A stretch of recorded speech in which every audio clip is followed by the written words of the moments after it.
Hi, my name is Sally, and as you can probably tell, I'm an avatar. I work for Pat and Warner, and they run Warner's tree surgery. Warner has been treating sick trees for over 50 years, and Pat has been answering the phone, talking to the customers, and lining up work, and basically doing everything else that needs to be done. Warner is making a series of videos that hopefully contain all the things he's learned about trees over the last 50 years. This is the first one. It's about the danger the ash fly poses to featherbush desert fern trees. If you would like to help us get the word out to other people, this would be a good time to like this video and subscribe to our channel. Thank you. Over 40 years ago, California, Arizona and New Mexico instituted a program to get rid of the ash fly, because it was so destructive to trees and commercial crops. The ash fly basically gets in anything with the leaf, and this tiny insect can completely defoliate at least 40 species of trees.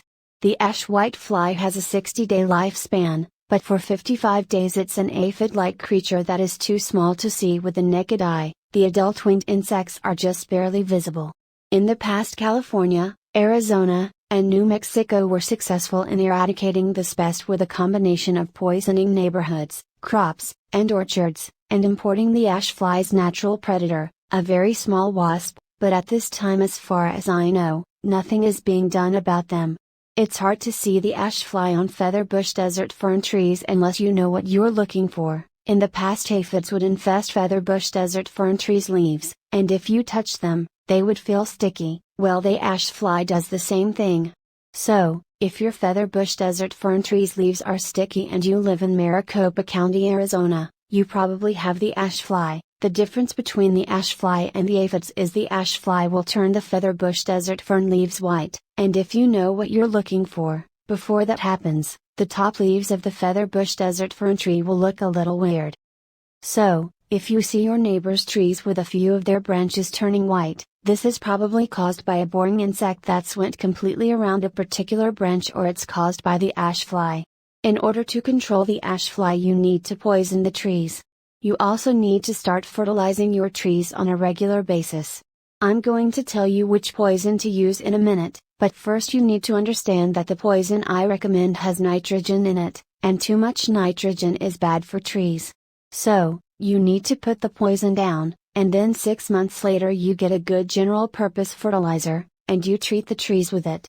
If you live anywhere within 30 miles of Mesa, Arizona, you need to get Warner out to treat your trees with something that will kickstart their immune system. You see, every cell of every plant has enzymes that dissolve fungus, bacteria, and viruses, and because the ash fly has been in your trees, those enzymes have been depleted. So, Warner needs to inject medicines into the tree that will kickstart the healing process right away. You can protect your trees by treating them with Bio Advanced Tree and Shrub, which you can get at Home Depot.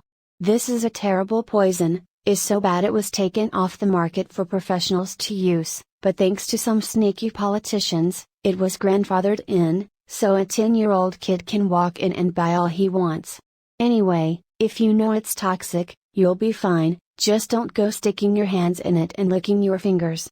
If you're careful, and a little bit afraid, it's safe to use.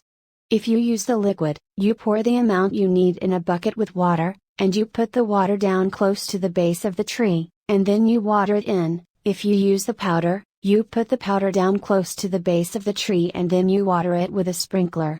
If a little dog licks it up before it's dry, it will kill the little dog. So, make sure animals and children are kept away from it until it's dry. You only need to put it down once a year, and in 3 years, if you do it yearly, you will not only get rid of the ash fly, but it will also get rid of all the boring insects in a tree. There's one more thing I need to tell you. Every place in the world where it rains, the water falls off of the trees at the drip line, and because that's where the water falls, that's where the roots, that pick up the micronutrients, develop, and all the instructions you get for the fertilizers, tell you to put the fertilizer out at the drip line.